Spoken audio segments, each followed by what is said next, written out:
இங்க இந்த காப்பிரைட் அப்படின்ற ஒரு பிரச்சனையுமே தொடர்ந்து தமிழ் சினிமா இண்டஸ்ட்ரியில அது அதிகமா இருக்கு. ஓகே. பழைய பாடல்கள ரீயூஸ் ஓகே, ஓகே, பண்றதுல. Okay, okay. சோ உங்களுக்கு அந்த பிரச்சனை வரக்கூடாதுன்னு இந்த விஷயத்த சரி பண்ணீங்களா? இல்ல இது கொஞ்சம் யூனிக்கா இருக்கட்டுமே, நம்மளே ஒரு ரெட்ரோ சாங் ரெடி பண்ணுவோம்ன்னு பண்ணதா? அந்த மெயின் சாங் வந்து யூனிக்கா ஒரு ரெட்ரோ ஃபீல்ல ஒரு யூனிக் தமிழ் சாங் நாமவே கிரியேட் பண்ணணும்னு இதுல டிசிஷன்ல தான் அந்த ஸ்கிரீன் பிளே எழுதுன டைம் முதல்ல இருந்தது.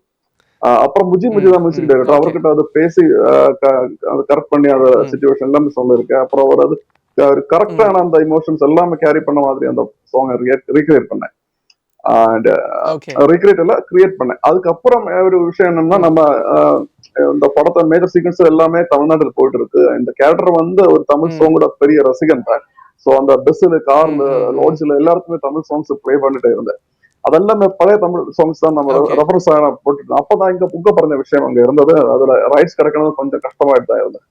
அதனால அவரே ஓகே, ஓகே. அவரே சொன்னா நான் ஒரு ட்ரை பண்ணி பார்க்க எப்படி இருக்கும்னு. அவரே அந்த ஓகே. ரெஃபரன்ஸை தாண்டி அவரை புது ஓல்டு தமிழ் சாங்ஸ் மாதிரி சாங்ஸ் ஒரு 3-4 சாங்ஸ் ம். ரீக்ரியேட் பண்ணேன்.